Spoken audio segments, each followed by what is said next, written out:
Hello and welcome back to Session Road Garage. In the last video, we hooked up the wiring harness into the chassis and all that.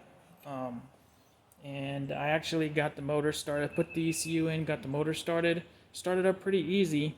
Not surprising, but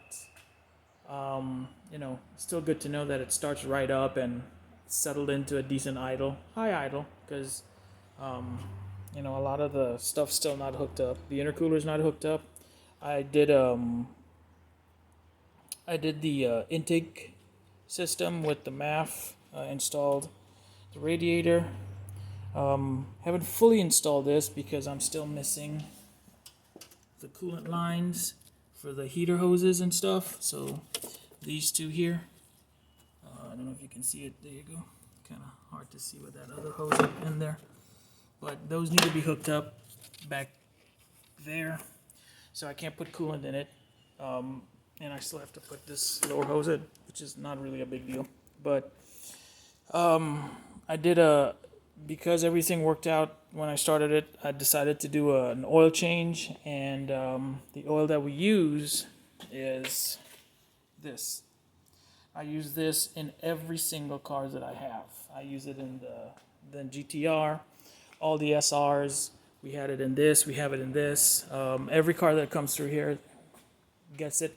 And the main reason we use the Rotella T4 is this is actually for diesel engines, and it has a high content of zinc. And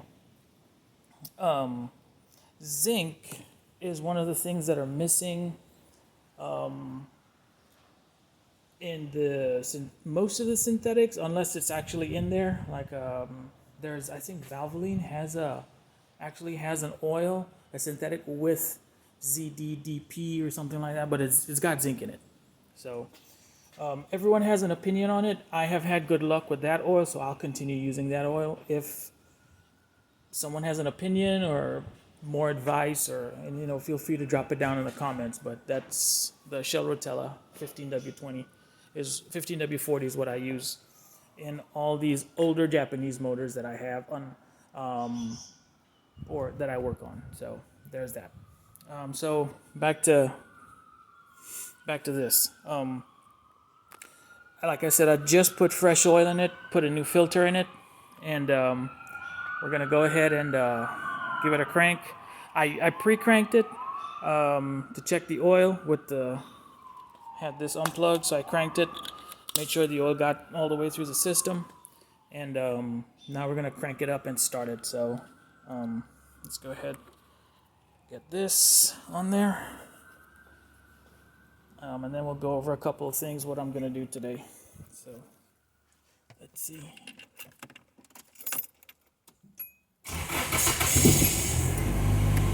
Nice.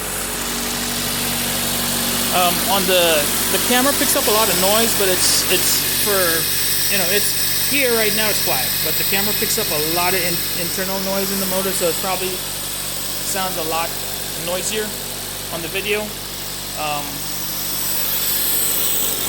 Got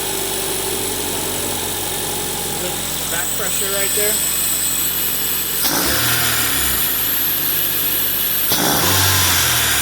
So that sounds pretty good. We're going to go ahead and shut it off now, and then we'll talk some more about what we're going to do. Actually, I just pulled this off. I have a problem with the ECU that's in this car currently. It starts up, it runs fine, but for some reason, the ECU doesn't shut off from the key. And it's done it in multiple chassis. So I have it as a startup ECU. That sucker right there. We got something going on downtown, I guess. So it works fine. The ECU works fine, but it just doesn't shut off from the key. So I just unplug this and it shuts it off.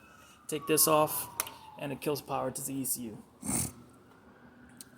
This car is obviously going to get a proper ECU. I just don't have one right now, so that's why we're running that ECU. So today, what I'm going to focus on is the clutch master shot. As you can see, it's pretty gross. So I'm fixing to take that off, and we're putting in a new master, a new slave down here, and we're going to run a stainless steel flexible line from that to there. And we're going to do that today, and I'm going to try to start mocking up at least the hot side of the intercooler piping, get that plumbed up,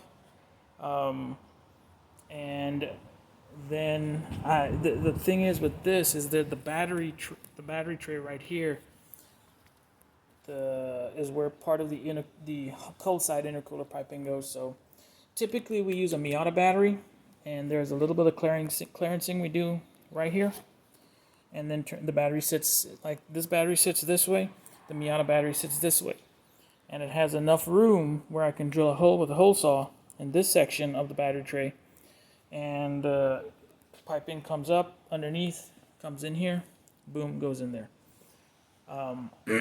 So that's what I'm going to concentrate on getting done. That's my goal, to get that done today. I got the exhaust hooked up. As you heard, it's pretty quiet. It's still on a 2-inch from the KA. The owner doesn't want to go to 3-inch just yet. So it's really nice and quiet. I'll probably get a sound clip once I get everything. It's not really. It doesn't really sound anything. It just sounds like a regular car right now. But it has a nice tone when you rev it, at least with the KA. That thing over there. So what we're gonna do is try to get that, and then I'll give you a clip with the rev on it, making some nice spoolie boy noises. So, and on another shop update, as you can see, between the two Skylines, we have a space.